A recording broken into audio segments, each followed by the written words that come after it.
This is Kris Cumnock, the Executive Director of the Tom Landry Classic for VYPE High School Magazine. Let's go back a week and talk about our Players of the Week, starting with our 4A Offensive Player of the Week.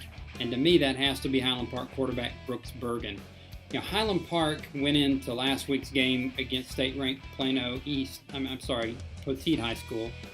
And a lot of people felt like their 78-game home winning streak, in fact, they've never lost a home game since the Randy Allen era started, that was in jeopardy because Poteet had gotten really close last year and lost a tough one to Highland Park. Probably brought an even better team into Highlander Stadium this year, and Highland Park made sure this was not a doubt early. It was 14-0 quickly, then it turned into 28-0, 28-6 at halftime, and they wound up winning, I think, 44-26 overall. Brooks Bergen, their quarterback, threw for 331 yards, rushed for 92, accounted for 5 touchdowns, and he was the real difference in the game. He managed the game well for Highland Park when Poteet blitzed. He beat the blitz.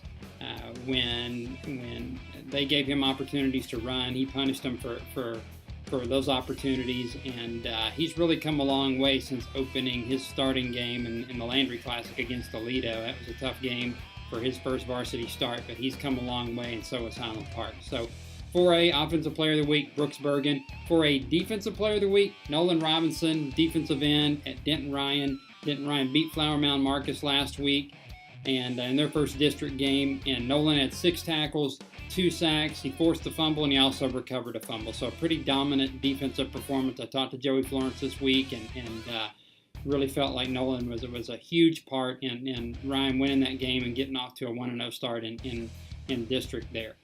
Moving on to 5A Offensive Player of the Week, Tavarius Luke, the running back at North Mesquite. North Mesquite's got a really strong running game this year. They're 6-0 for the first time in a long time.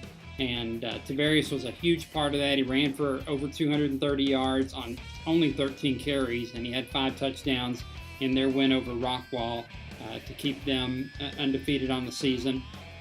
In terms of the 5A Defensive Player of the Week, Ryan Philippe, the safety at Colleyville Heritage, just a tremendous game from the safety spot. 13 tackles, he forced a fumble, he had 2 passes defensed, he intercepted 2 passes and took one of those back for a touchdown. So hard to think that you could be any more dominant from the safety standpoint than Ryan Philippe was for Colleyville Heritage in their win over Uri MacArthur last week.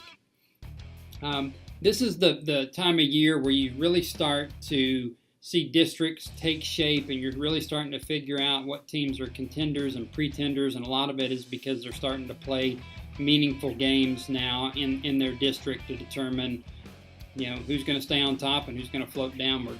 And so there's 5 games that I've identified as games that you really want to pay attention to this week. In 6-5A, LD Bell is 3-0, Euless Trinity's 3-0. They're going to meet up in Bedford this week. And, LD Bell's had a great season. They've only lost 1 to this point. I don't think they've played enough teams that are anywhere close to Euless Trinity. I think there's going to be a little bit of an adjustment period because Euless Trinity, while they're not the Euless Trinity that we've seen maybe in past years, they're still a really strong football team, particularly running the football. And so I think it's going to be a little culture shock for LD Bell. They've been able to establish a good run-pass balance this year, and that's going to be a key against Trinity. But again, I just don't think that they've played the level of competition that Trinity has. Trinity's played a very tough schedule to this point, and again, they're not the powerhouse Trinity team, but they're certainly still a strong team, particularly on the heels of their running game, and their defense has the ability to still step up and shut teams down. I see this being a 35-14 game for Trinity. The aforementioned Highland Park, they really kind of took control of the district last week with that big win over Poteet. They've got another big challenge this week because they face a 3-0 in District 10-4A West Mesquite team. So Highland Park, West Mesquite, both 3-0. They're the only undefeated teams in district. West Mesquite's been an interesting team to watch because initially when they came out of the gates this year, they threw the ball 2 times more than they ran it. And then Virgil went down, and they went back to their two-pronged running attack with Edwards and Hunter, their two running backs. And now that Virgil's come back, they're a little more balanced. They saw that they could run the football, and they're not having him drop back since he's been back and throw it as much as they were initially. So they're better balanced, and they're a better team because of it. Now, Highland Park, again, Bergen has settled in at quarterback. Their offensive line has really matured, and they've gelled as a unit. Their defense is starting to play up to their potential. And so they're really on the upswing right now. This game is at Mesquite Memorial Stadium, so it's West Mesquite has them at home. But I still think, as well as Highland Park's playing right now, I see this being a 42-12 Highland Park game. I think Highland Park's going to come out and like they did last week and try to establish dominance right away. And I just feel like they've got too many weapons and too many options on offense for West Mesquite. And as well as balanced as West Mesquite has been the past couple of weeks, I see this being a big win for Highland Park. Going back to 5A in the 5A district, Denton Ryan's 1-0, Hebron's 1-0. I see this game being a touchdown win for Hebron. They've played a really tough schedule to this point. They're a big physical team, and Denton Ryan's they've been a very balanced team, and they're a physical team as well. I just don't think they're quite as physical as Hebron.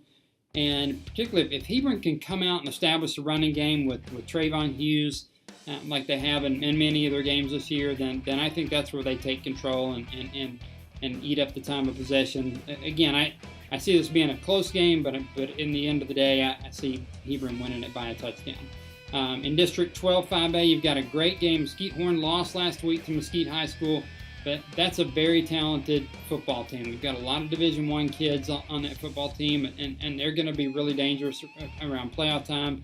They stubbed their toe last week, but that'll happen. They play Longview this week. Longview's 2-0 in district. Like I said, Horn's 2-1. Longview's got a tremendous amount of speed. We've got a lot of Division I kids as well. The difference in this game is it's in East Texas. It's in Longview, and I think it'll be one of the better games of the weekend, maybe the best game of the weekend. But I see Longview 21-20 eking out a win there over Mesquite Horn. But again, these are two playoff teams and teams that you're not going to want to play in late November, early December, either one.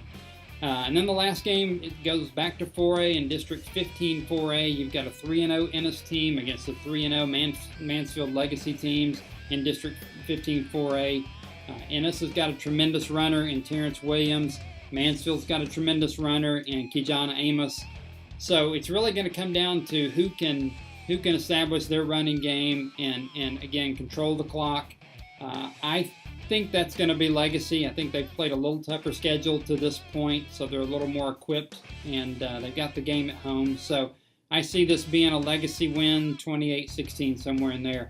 But again, after this week, these districts will start to take shape a little bit more, and the great thing about this time of year is that's where you start getting those real high-quality matchups and where a lot's on the line, because district championships are on the line, playoff spots are on the line, and so this is the weather's getting cool. It's starting to feel like football season, and you're going to want to pick some games and go out and see this weekend and every weekend afterwards, because like I said, this is now it's that time of year where it's always good football in Texas, it's always good football in the DFW Metroplex, but there's no better time than right now.